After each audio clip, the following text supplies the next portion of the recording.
Então todas as noites eu ia beber. Eu tinha que beber pra dormir, eu tinha que beber. Eu já tava viciada, entendeu? Eu tinha o quê? 19 anos. E quando você voltou pra Guararema, você voltou pra casa da sua mãe? Pra casa da minha mãe. E da minha avó já tinha falecido. Da minha mãe e da minha irmã. Aí você ficou lá, trabalhava lá, continuava bebendo? Sim. Com ele? Sim, e me drogava também. E aí foi quando todas as manhãs a mulher que virou minha patroa, ela meio que começou a ser um anjo na minha vida também. Tipo, cara, na minha vida, até os 19 anos parecia que era só desgraça atrás de desgraça. Mas depois de um tempo parecia que começou a aparecer várias pessoas boas na minha vida, sabe? Que aí ela começou a orar por mim todas as manhãs e falava coisas boas pra mim, sabe? Ela falava que Deus me amava, que eu era especial, que eu tinha valor. Ela me dizia coisas que ninguém dizia, entendeu? Talvez as pessoas olham pra gente e pensam que a gente é forte, porque eu sempre fui uma menina com uma personalidade muito forte, então tatuada, essas coisas, no tempo eu era mais roqueira, hoje eu tô mais tranquila, mas era bem, só usava roupa preta, essas coisas, então acho que quem me olhava não sabia como que eu tava por dentro. Tipo, ela tá bem, você sabe? Você mostrava que parecia que tava sempre bem, forte, sempre forte, mas aquela mulher teve sensibilidade, e ela começou a orar por mim e falar palavras boas pra mim, sabe? Coisas boas pra mim. E ela me chamou pra ir pra igreja e eu fui com ela pra igreja e aceitei Jesus. E aí começa uma longa história. Foi isso.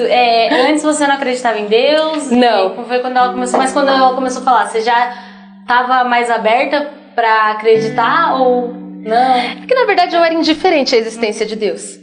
Não é que eu não acreditava nele. É porque ele não me fazia falta porque eu não o conhecia. Tipo, eu era indiferente, sabe? Se ele existe ou não, eu não sei. Eu ficava assim, sabe? E se ele existe, ele não se importa comigo, porque quem sou eu? Era esse meu pensamento, entendeu? Eu não imaginava que Deus era vivo, que ele era real, que ele poderia falar. Pra mim isso era lenda.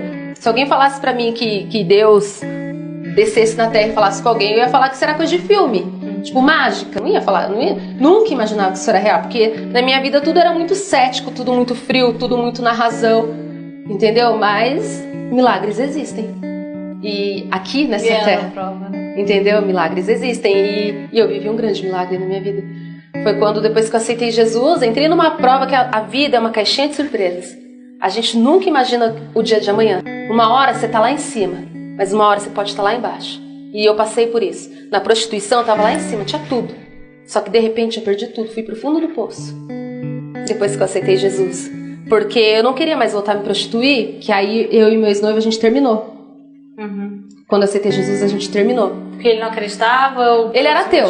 Tá. Mas ele era um ateu muito, muito bom. Ele era uma pessoa muito boa. Ele respeitava quem acreditava em Deus, entendeu? E quando eu aceitei Jesus, eu perdi tudo, fui pro fundo do poço.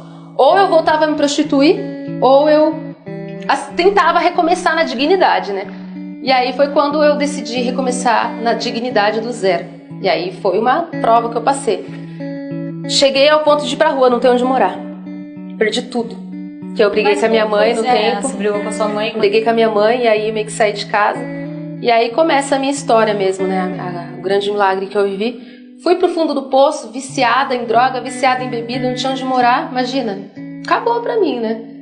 Mas aí foi quando, de novo, pessoas boas começaram a entrar na minha vida. E pessoas assim... Na época você perdeu o serviço? Como... Sim, perdi o serviço também, tudo de uma vez. Mas eu acredito que foi permissão de Deus no tempo. Deus estava me provando ali. Mas foi, sabe quando é pá, dominó, efeito dominó, perdi tudo de uma vez, tipo a prova de Jó. Passei por esse momento de fundo do poço, né? Nunca imaginava que eu ia passar por isso na minha vida e passei.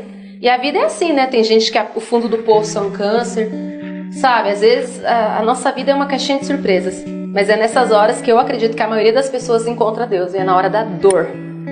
Que muita gente não dá valor em Deus. Eu mesmo não dava valor, mas quando o bicho pega, quando você não tem pra onde correr, quando chega no fundo do poço, passa por uma situação difícil mesmo de dor, aí você corre pra Deus. Foi o que aconteceu comigo. Entendeu? E aí, eu tenho assim uma briga comigo contra a religião, porque eu sou cristã evangélica, não nego a minha fé, tenho orgulho de ser cristã, mas eu não sou mente fechada. Eu sei que dentro da igreja tem muita gente que não vale nada, que se diz cristão e é ruim, a gente que não presta, sabe? E parecia que era Deus querendo me mostrar, tipo, olha filha, o que eu faço tá além da religião. E foi quando uma mulher que era macumbeira me tirou da rua. Olha que ironia. Ela estava na rua. Ela chegou até em mim, perguntou o que estava acontecendo, eu falei pra ela que não tinha pra onde ir. Aí ela se abaixou, olhou bem pra minha cara e falou assim pra mim, Agora que você chegou no fundo do poço, só você subir. Vem, vamos pra minha casa, na rua você não fica. Aí eu morei com ela 6 meses. Nesse tempo que eu morei com ela 6 meses, eu acredito que Deus não queria que eu ficasse religiosa, sabe? Tipo, você vai ser diferente, sabe? Você vai amar as pessoas. Você vai me ver em cada pessoa, sabe? E aí, por isso que o meu testemunho é tão forte, por isso que eu tenho um público tão fiel, porque é uma história diferente, é pra realmente arrebentar com a religiosidade. É um confronto a minha história. Tanto é que eu tô pra lançar um livro já, no final do ano. Legal. E aí, você foi morar na casa dela, ficou lá 6 meses. E aí, você foi procurar emprego? Como tava? Então, eu fiquei desempregada. Ela praticamente me sustentou ainda.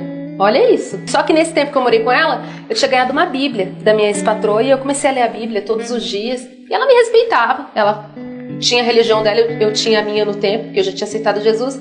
E foi quando eu decidi colocar em prova a existência do Deus da Bíblia. E eu comecei a orar todos os dias dentro de um banheiro, eu não ia mais na igreja. Eu comecei a falar, Deus da Bíblia. Se esse Deus da Bíblia que eu tô lendo existe mesmo, eu faço prova, eu peço que o Senhor me prove, porque eu preciso saber se o Senhor existe mesmo. Que eu quero acreditar que o Senhor existe, mas eu preciso saber. Então me prova. E aí eu fiz 3 pedidos pra ele me provar. Eu pedi que ele me libertasse das drogas e do álcool, que eu não conseguia mais, que eu tava viciada. E eu pedi pra ele me dar um emprego e um lugar pra me ficar. E foi quando, passando-se alguns dias, assim, dentro do mesmo mês, assim, essas 3 coisas aconteceram. Eu fui liberta do álcool e da bebida de uma só vez em uma só noite. Meu Deus. Sim, foi assim. Comecei a orar. E aí eu sonhei com uma igreja. Fui até essa igreja. Chegando lá, tinha várias pessoas que não me conheciam. Eu falei pra eles, eu sonhei com essa igreja. Eu tô aqui. Eles falaram, se você sonhou com essa igreja, Deus te enviou pra cá. Então a gente vai cuidar de você. Tipo, super sábios a galera ali. E aí eles começaram... Em Guararema. Eles começaram a orar por mim. Que eles perguntaram o que eu precisava. E eu falei que eu queria ser liberta dos vícios, do álcool e das drogas. Eu não queria mais isso na minha vida, mas eu não conseguia parar. Porque eu já tava viciada. Eles começaram a orar por mim. E em poucos dias eu fui para uma pizzaria com essa minha amiga e mais alguns amigos. E eu fui beber, comer pizza. E de repente, quando eu fui beber um copo de uísque, vagabundo mesmo, quando eu fui beber eu senti uma ânsia muito grande. Parecia que era um copo, desculpa a palavra, de esgoto, assim, na minha frente. Tava fedendo e eu quase briguei com o garçom. Você me vendeu um uísque podre? Aí todo mundo pegou o uísque. Tá normal, Dani, tá normal. Eu falei, olha aqui, como tá normal? Fui tentar beber de novo, Legal, E depois disso, nunca mais bebi. Faz 7 anos e eu era ex-alcoólatra. Deus me libertou em uma só noite. Então a minha história é um milagre. Eu vivi um milagre, eu testemunho. Você entendeu? acreditou também, né? A sua fé. Na verdade, eu queria ser liberta, mas eu não tava acreditando, porque eu nunca tinha vivido um milagre. Quando a gente Quando a gente nunca vive, a gente não espera, porque a gente acha que isso não acontece. Então, tanto é que eu fui pra pizzaria beber. Achando que... Eu fui beber, só que a libertação veio. Quai, seu app de vídeos curtos.